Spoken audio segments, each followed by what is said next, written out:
Hello, ladies and gentlemen. It is your host with the biggest nose, Jay-Z Courtside, coming at y'all today on November 14th. We are not doing this episode live. I hope you guys are all doing absolutely phenomenal. As y'all remember that I had to take my fiance to the airport this morning at like 4:30 in the morning.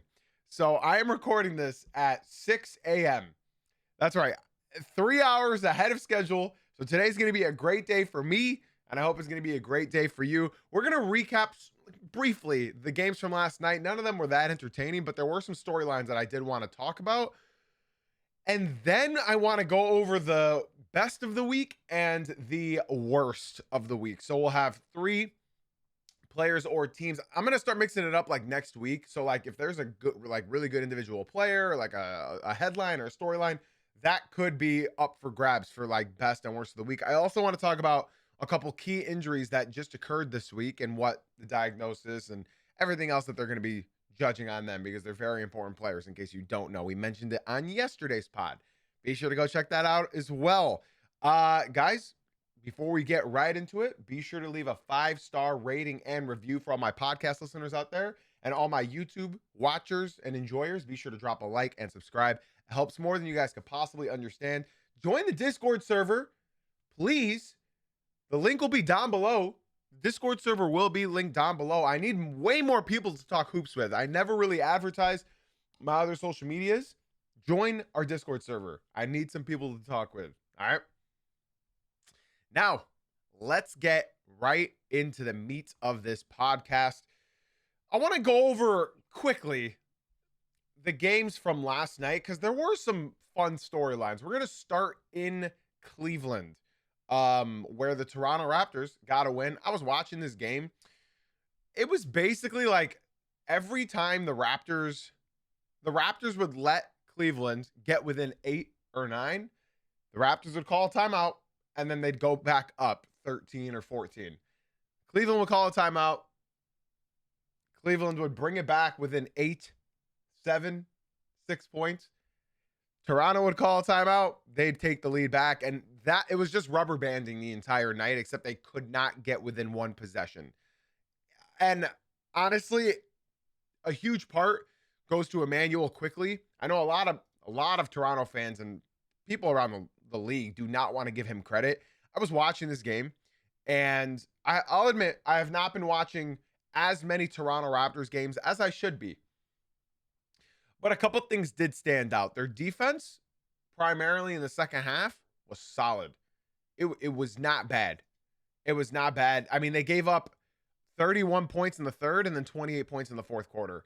I think they were just getting killed on the offensive glass. Am I right on that? Yeah, they had 14 more offensive rebounds than the Raptors did. Overall, Immanuel Quickley, I did not know he had 25 points. I knew he had a good game, but he had 25 points in 32 minutes, and he shot 10 for 13 from the field, 5 for 7 from deep. That must be his best game of his season. RJ Barrett wasn't really doing anything. He had 9 points. He wasn't asked to really do a whole lot. Brandon Ingram wasn't doing much. He had 11 points, a couple tough shots in the third and fourth quarter. Scotty Barnes, definitely MVP of this game, 28 points. He was a plus 18 on the court, 12 for 22 from the field. I think Scotty, my biggest thing with him is his finishing is sort of lackluster. He'll go to the rim, get this unbelievable and one, and then the very next play, he'll look like the least athletic player, or sorry, not athletic, but least coordinated player on the court. Does that summarize Scotty Barnes for somebody that hasn't watched too much Scotty? I feel like sometimes he looks so majestic and then and like unstoppable, and then other times it just looks like, bro, it looks like a giraffe on ice skates, like straight up. I think I used that term yesterday, but that's just what I believe. Jakob Poeltl's back is starting to look much better. 20 points, 7 for 10 from the field, no threes. And then off the bench, they had Sandro Mamu. I'm not even going to try. It's Mamu Kelishvili. I think it's Mamu Kelishvili. But I know they call him Mamu on the broadcast. I love that guy. I honestly wanted him for Detroit. He 4 for 5, 13 points. He was 2 for 3 from deep. I love that dude. I think he had like a record last season with the Spurs. I think he scored like 30 points in like this minimum. I don't remember how much time, but it was like 12 minutes. It was like an insane amount of time that like no player has ever done before. So like I was a fan since then. That was like in the middle of last year. Yeah, pretty good bench production from Toronto. Off the top of my head, without looking at any of the box scores, I mentioned him in yesterday's podcast. Naquan Toplin. I know I got his name right. And just like I'm not looking at the Cleveland box scores. I'm trying to test my memory. This kid in the third and fourth quarter could not be stopped for Cleveland. And I thought he himself was going to bring them back into this game, and he somewhat did, but they couldn't get it to one possession. Off the dome, I think he had like 5 for 7. No, was he 7 for 8? I think 7 for 8. Let's go ahead, switch. And Naquan Tomlin was 8 for 10. Okay, so I was close. But he had 18 points and 6 rebounds. 5 of them were offensive. And that's what I'm talking about. That's why I knew Cleveland won the offensive glass, because in the second half, they could not get this guy off the rim. It was just every time either a back cut and he got a dunk, or he was just getting an offensive rebound and just putting it back up. A great game. I gave Naquan Tomlin a shout out the previous game, but another shout out to the man, Naquan Tomlin. He looked great. Tyrese Proctor didn't look as good as he did the night before. Craig Porter Jr., another great backup. Dean Wade I don't get the hype. Me personally, in all the games I've watched for Cleveland this year, he has not looked good. And then, as y'all know, Donovan Mitchell, 31 points. Sam Merrill did not look good, 12 points, 4 for 11. DeAndre Hunter did not look good, 16 points, 7 for 16. And Evan Mobley was not touching the ball. I gotta be fully honest, y'all. Like, why even play Evan Mobley last night if he wasn't going to play? He was just out there running. He sat out the night before with Donovan Mitchell, with Darius Garland, who's still out with his toe injury. Why did they even play Evan Mobley? Was he just a decoy? Are you using him as a decoy in the regular season? That doesn't make any sense. Sorry, I'm sort of lingering on this game a bit because it was like the most competitive one out of the three. I mean, the Jazz got a little bit competitive at the end, but then they choked. Yeah, I don't understand why Evan Mobley even played. He had 7 points. He was 2 for 7. He wasn't given the ball at all. I think he touched the ball twice in the fourth quarter from what I remember. Yeah. How about we give the ball to Evan Mobley more? Well, let's do that. You know, Evan Mobley, I really, really enjoy watching Evan Mobley, and I really enjoy supporting him as a basketball player. Something about Bleacher Report, though. I'm not sure if you guys saw the report on Bleacher Report. They did a redraft like last week of the 2021 NBA draft. And they said that instead of Cade Cunningham going at number 1, now, like looking back now at that draft, they said that Evan Mobley would go number 1. If you guys are watching, listening, wherever you guys are watching or listening, you can leave a comment if you have an account, which you should. It's 2025. Let me know. I know I'm a Pistons fan. I know I have a K jersey behind me. But who do you think, with your basketball knowledge, would go number 1 in a redraft today, knowing what we know? I'm curious to see if any of you would even consider picking Evan Mobley. Because for me, it's not even a thought. It's not even a thought. It's not. Sorry, it's just not. Like, Cade Cunningham, you could see being a number 1. He is a number 1, right? Successful at being a number 1. I know they haven't won anything, but the jump between 2 years ago to last year, even to this year, Evan Mobley, in my unprofessional, professional opinion, will never be a number 1 in this NBA league. But you guys let me know. Okay, that's enough of that game. What I want to say about the Raptors, though, I'll be talking about them later, which is why I don't want to talk about them right now. We are talking about the Toronto Raptors later into this podcast when we go over potentially the best or worst of the week. I don't want to spoil. Next, we had the Atlanta Hawks winning again by 10 points in Utah. And this was an unbelievable game for, what was his name? Jalen Johnson. Unbelievable game. He had a triple-double, 41 minutes, but he had 31 points, 18 rebounds, 14 assists, and 7 steals. Damn near could have had a quadruple-double. Could have. He was 4 for 5 from deep, 10 for 19 from the field. He had that. Honestly, that's the best game I've ever seen him. Like, with my own eyes, live, that was the best game I've ever seen him play. Okongwu had 32 points, 11 rebounds. I don't know if we'll ever see another shooting night from the Atlanta Hawks. I believe they had 80 points in the first half. Kanmu hit 8 threes, man. 8 out of 14 threes. Like, wow. Risha Shea hit a three. He had 11 points. NAW, Nikhil Alexander Walker was 4 for 11, 16 points. Dyson Daniels had a layup. I remember it. That's all. A layup, 3 assists, 1 steal. He was just, running around out there. Not a good game. And then another guy I want to talk about is Krejci. Who? Bro, this guy has been on a tear this season. Krejci, I think is how you pronounce it. He had 6 threes last night off the bench. He had 20 points. Unbelievable. Like, he's doing what they got Luke Kennard to do, and Luke Kennard still 12 points, 4 for 7 from deep. And then you had Mohamed Gay off the bench as well, who played extremely well. Now, again, this team is without Kristaps. This team is without Trae Young. That's about it. So, like, when you look at this roster up and down, we will be talking about them later. So I don't want to talk about them too much now. Just an unbelievable game all around. How many threes did they hit this game? When I checked, I think they had 15. So I'm really curious as to see how many. They had 24 threes, which is the season high so far in the NBA this season. They had 24 threes. Yeah, I mean, like I said, they had 80 points in the first half. They had 42 points in the first quarter and then 38 in the second quarter. They slowed down. But on the other side, the Jazz, Lauri Markkanen had 40. And he was 15 for 25. Lauri Markkanen, you are a Detroit Piston. It's time. Svi Mikhailuk apparently only scores against the Pistons. He had 0 points, 0 for 4, and he started.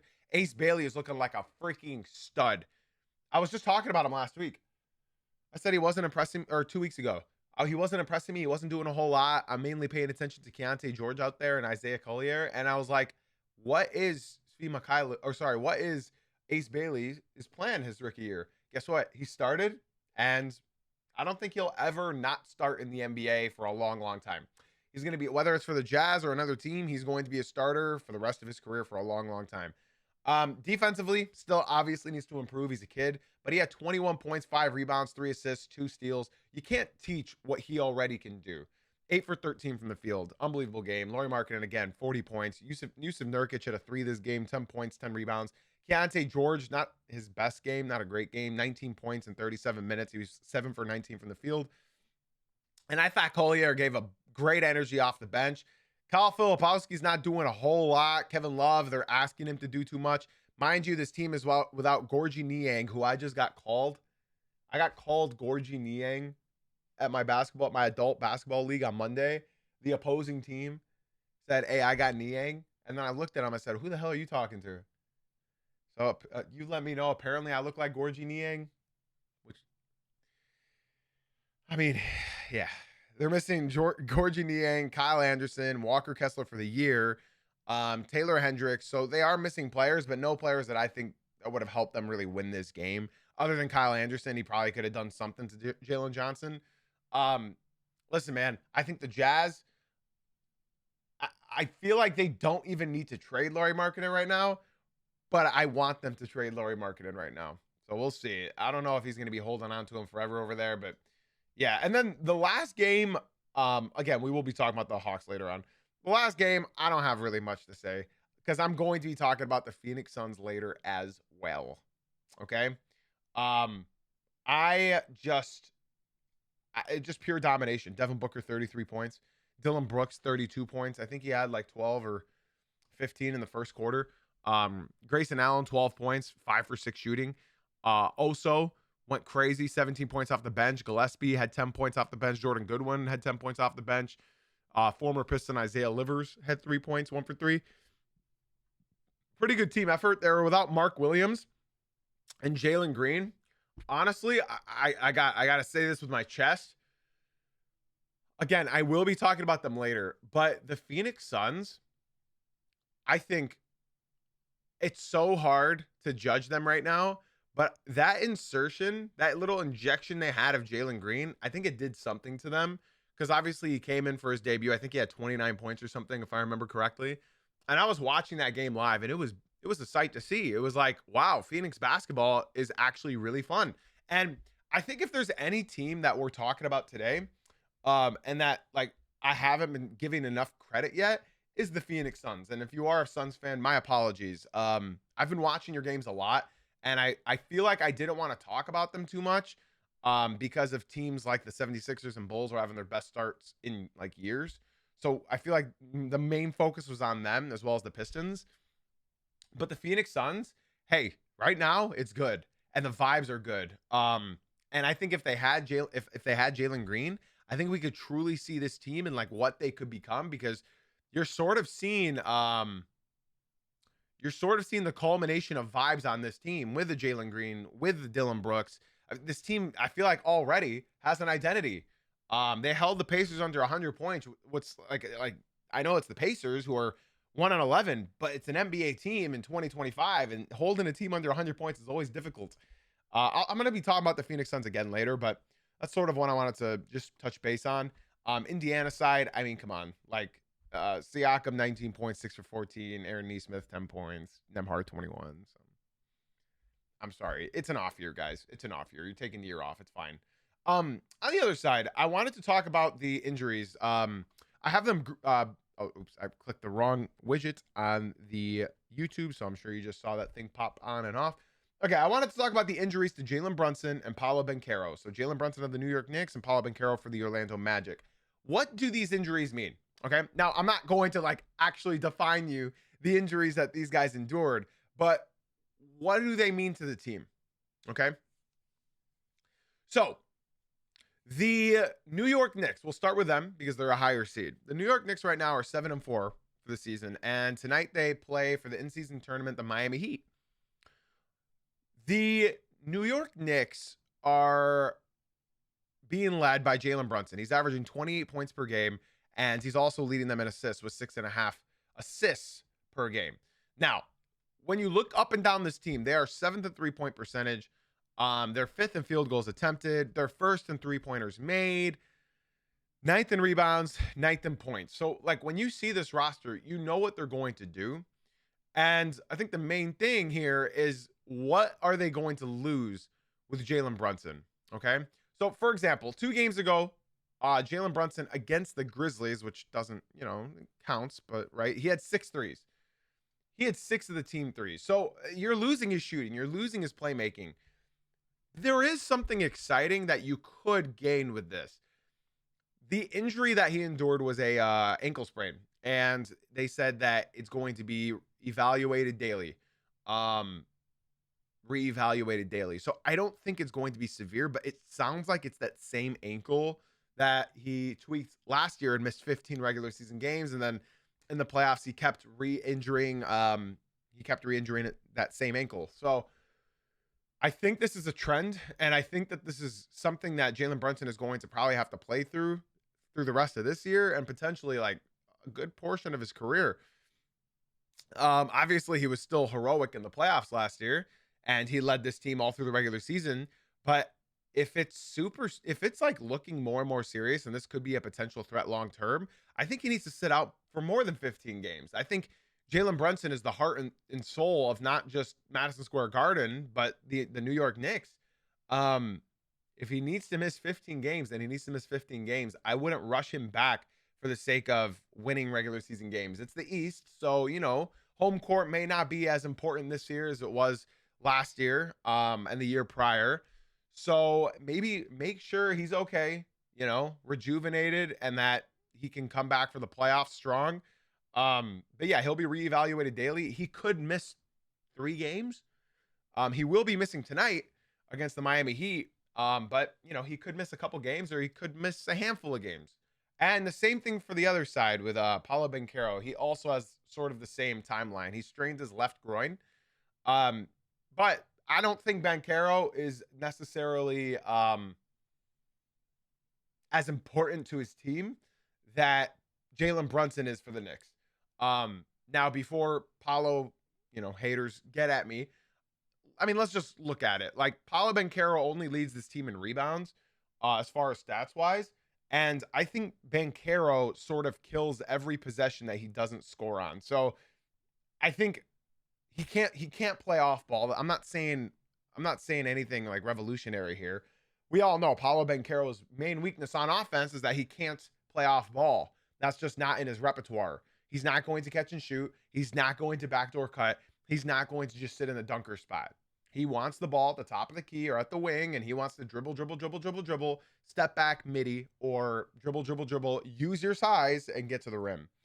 I think Franz Wagner is way more important to this team than Paolo Banchero. And I think that this is going to give the team a good opportunity to actually try to stretch the floor because you could have Tristan da Silva in. I think that's who they'll probably insert.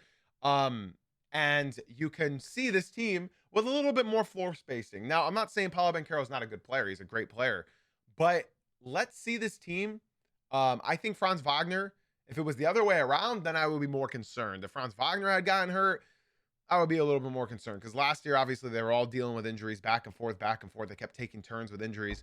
But I think Franz Wagner can run the offense a little bit better than Paolo Banchero can at this point in time. So I think Magic fan, I don't think their record should be impacted a whole lot. They have an easy game tonight against the Brooklyn Nets. And yeah, I think, yeah, then they got the Rockets, then Warriors, then Clippers, then Knicks. So, I mean, we'll see. I think Franz is more important to this team as far as offensively than Paolo Banchero is. So hopefully they both can get back, and we don't need to talk injuries because the East is already banged up. I don't want any more injuries personally. I really don't. We're already missing Hallie. We're already missing Embiid and Paul George. We've been missing them. We're missing Tatum. It's just too many injuries. Too many injuries in the NBA right now. The whole Pistons are missing their roster. But yeah, I hope they both get back and healthy very, very soon. Okay. I also forgot to mention that at the end of this podcast, we're going to be doing our Friday ritual. We end every single Friday podcast, every episode, with Friday toss-ups. Friday toss-ups are where you guys share a story, and then with that story, you give me a question. So I already got the stories and questions earlier in the week, so they're not going to be asking these questions live. Instead, I got notes of them right now because there is no live crew right now because I'm not doing this live right now because you know why. Anyways, 5-star ratings, 5-star reviews, podcast listeners, and be sure to leave a like and subscribe on YouTube. I appreciate y'all. Now let's get into the best of the week and worst of the week. You guys know, got to talk about the Pistons while I can, right? Pistons, I'm not going to linger too much. We've been talking a lot about them. But I think that's fine because nobody else is talking about the Pistons. So why can't I, right? The Detroit Pistons are, how can I put this lightly? They're the greatest team in the NBA right now.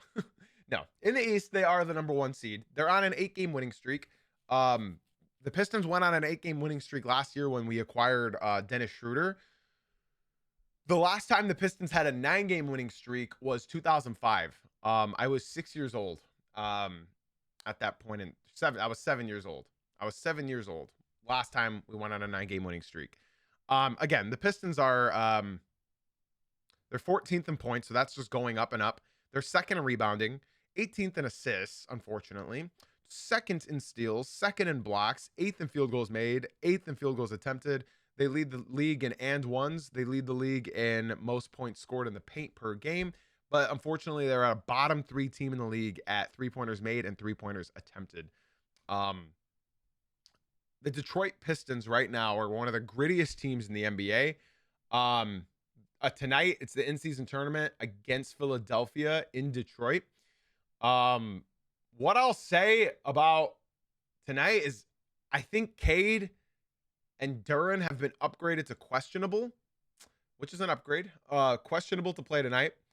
I hope they do, but something in my gut is telling me that they're going to continue sitting one or both of them out. I think if you sit out Cade, you may as well sit Duren out. I think if you sit out Duren, you may as well sit Cade out.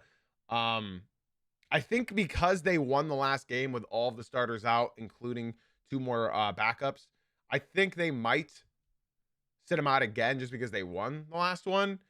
But I think if they do, they might get crushed by Philadelphia. I think they want to win the in-season tournament. I think the Pistons do. Unfortunately for the Pistons, the front office doesn't really do well with injury reports. They don't really inform the fans about anything. So like we don't know how severe any of their ankle sprains are, except for Tobias Harris. And Tobias, it was like a more severe. So I think he's going to be out for like a month, if I were to guess. Which is not good. because Tobias Harris is one of the most crucial players for the Pistons. And then Isaiah Stewart, I think, was doubtful for tonight, but then they straight up said Marcus Sasser, Asar Thompson, and Jaden Ivey are still out. So I'm really worried about Asar Thompson. I'm really worried about it. They haven't disclosed anything. We'll see. Can the Pistons make it 9 in a row? Can it be their first 9-game winning streaks in 20 years exact? We shall find out. We shall see. I hope nothing but health and wealth for this team. Up next, of course, they're the best of the week. They're on the highest win streak in the NBA right now. Come on. The next best of the week are the Phoenix Suns. You know, I said I was going to talk about them later, and this is why. I think the Phoenix Suns are a team that you need to watch right now, because I don't know how long this team is going to be playing this well. They have an identity. And what I'll say is losing Kevin Durant, trading Kevin Durant, sort of traded that negative energy, that rain cloud, that storm that just follows Durant everywhere. And I think this is great for this team, because when you look at Houston, you know, all it takes is a little adversity, a little argument, something. And all of a sudden, it's looking like Phoenix won that trade, because once that cloud forms above Kevin Durant, it will form above that entire city. It's happened once. It's happened twice. It's happened 3 times. It's happened 4 times. Kevin Durant is a great player, one of the greatest of all time. But when he gets upset and when he's up being a negative Nancy, everyone is going to feel it. And the Phoenix Suns right now, they got Dillon Brooks. They got Jalen Green. What I'll say, man, Jalen Green, even though he's out, even though he got re-injured, even though he sort of rushed back from that hamstring, he is smiling so much on the bench. And that is so nice to see. He's hyping his teammates up. He's happy to be there. I think he understands how good Devin Booker is, how much he's going to learn from Devin Booker. My Lord, Devin Booker's having his best season in a long time. Not from three-point land, but he's playing incredible. Dillon Brooks is so good. He's playing very, very well. Grayson Allen's been extremely, extremely beneficial to this team. The Phoenix Suns are a really good team. They are on, I believe, they're on a 5-game winning streak. Watch the Phoenix Suns, please. Like, they are a lot of fun. You can feel the energy through the TV screen. I mean that. They just got good vibes right now, and I don't know how long that's going to last. They're crushing their over-under right now. Hopefully they can keep it up, because Phoenix deserves like some good vibes on a team. Yeah, they're doing really well. And then lastly, we could talk about the Denver Nuggets, but I feel like I've talked about the Nuggets. We just talked about them in yesterday's pod. So they very well could be here. They've won 6 in a row. The Thunder could be up here. They've won 4 in a row. We've talked about these teams. I want to talk about teams that we don't often talk about, and that being the Atlanta Hawks. The Atlanta Hawks right now listen, I can just keep this short if we really want to. Listen, they're doing this all without Trae Young. Does that tell you anything? The Atlanta Hawks right now are on a 4-game winning streak. They're 8-5. They're a 5th seed right now in the East. They're doing this without Trae Young. They're 3rd in assists, 21st in rebounds, 3rd in steals, 9th in blocks, 10th in field goal percentage. They're not a great offensive team. They're a middle of the pack offensive team. But defensively, they're top 5. Top 3 in most categories, but they're top 5. It's not like they've been beating unbelievable teams. They stomped the Kings. They barely beat the Clippers. They almost choked against the Jazz. And then they stomped the Lakers. Luka always has those kinds of games where they just lose to a team worse than them. But if you look at their team leaders, Jalen Johnson's leading them in points, 21.5. Jalen Johnson's leading them in rebounds, 9.5. Jalen Johnson's leading them in assists, 6.5. So this team right now, defensively, they're looking brilliant. And offensively, it won't be that difficult if you just gain more offensive players, because you got the defense. You got NAW, who's great at defense. You got Tingus Pingus, who's great at defense. You got Jalen Johnson, who's great at defense. You got Dyson Daniels, great at like they have these defensive players. Okongwu too, I got to give credit where credit is due. I think it's time that you're going to start seeing Trae Young's name start circulating between Shams and NBA Central and all of these accounts, because if they're doing this all without Trae Young, they're not going to extend him for the money he wants. But the thing is, you got to figure out No team is going to want a 1-year rental on Trae Young. That team that trades for Trae Young, they're going to have to extend him. Otherwise, I don't think he's going to go there. I don't think Atlanta's just going to dump him. I think they're going to, try to send him somewhere that he wants. I think Trae Young's time here is ending because this is Jalen. Jalen Johnson's the best player on this team. Even when Trae Young was on the court with him, Jalen Johnson was the best player. Trae Young's three-point shot has severely dropped. I'm talking all the way since the beginning of last year. He's not the shooter he was 2-3 years ago. So I think it's time. I think it's time to move on from Ice Trae. The Atlanta Hawks are my last team for best of the week. Now let's move on to loser, the worst of the week, right? Chicago Bulls. It was just like 2 weeks ago where we had them as the best of the week. Somebody who has been watching the Bulls a lot because they mainly play earlier games, right? The Chicago Bulls, what can I say about them that you haven't heard enough already? They were the first seed. They were 5-0. And now they're the 9th seed. They're 6-5, meaning they have lost 5 of their last 6 games. That's not good. That's not good at all, guys. They're a play-in team again. And let's look at the losses as well, because they're not good losses. So they lost against the Knicks by 12, and then they beat the Philadelphia 76ers by 2 barely. Then they got stomped by Milwaukee, beat by Cleveland, beat by San Antonio, and then stomped by Detroit, missing their 7 best players. The Chicago Bulls, all of their stats have dropped. And I called this, and I hate that I called this because I don't like seeing this. I said the Chicago Bulls are 5-0, mainly because they look good. They look deep. But the primary reason why they were 5-0 is because they had the best 3-point percentage against them in the league for significantly. Teams against them were shooting 14% from 3 for the first 3 games. And then adding the next 2 games to create 5-0, they were shooting 20% from 3, which means teams were hitting 1 out of 5 threes against them. That's not that's going to those are 1980 3-point percentages. And now that number has dipped and they are losing. And they're not losing well. Obviously they're without Giddey right now. He'll probably be back in the next game or 2. Wow, they had a long time off. They played Detroit in Detroit on Wednesday, so 2 days ago, and they don't play until Sunday. That's a half a week off. So, the Chicago Bulls are unfortunately back where they belong. It was fun. I really hope one day Chicago can be a good basketball team again. I really hope. Because the NBA, it's sort of like the Knicks, right? It's sort of like the Pistons. There's 3 teams in the NBA, the Chicago Bulls, the Detroit Pistons, and the New York Knicks. I think when they're good, the NBA is good. I mean, hey, look at the reviews right now for the NBA. Without LeBron James right now, the NBA's viewership is I think 10x, 15x than it was last year at this time. And I think it's because of these fun stories. I think it's because of the Chicago Bulls, the Philadelphia 76ers, the Knicks, the Pistons. I think it's because of this that you're seeing these ratings go up. And national television, it's actually pretty good. I like having Prime one night. I like having NBC and Peacock. I like having I don't like ESPN. I had YouTube TV, so I'm not able to watch those games anymore, but still, you get the idea. I like multiple channels that I can watch that I have access to. Now, the next 2, we're going to just zoom through these, y'all. The Sacramento Kings, again. I'm sorry. I've talked plenty about the Sacramento Kings. I really am sorry from the bottom of my heart. Sacramento Kings are on a 4-game slide.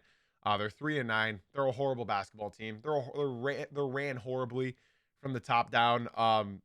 They constructed this team so poorly. Trade Zach LaVine. Trade Domantas Sabonis. You can't trade Dennis Schroeder because nobody's going to want that contract anymore. You gave him too large of a contract for a man that was on 4 different teams last year, technically.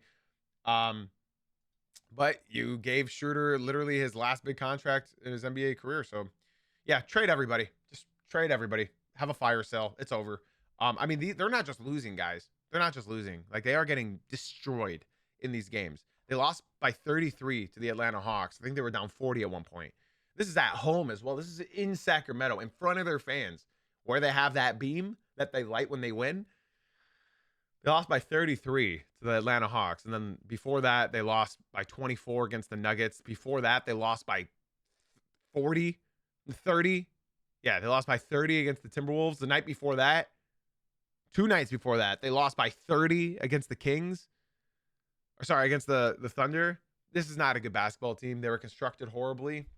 Tear it all down. I genuinely mean that. Trade Malik Monk to Detroit. Yeah, I mean, when you look at their stats, they're the worst in the league in like everything.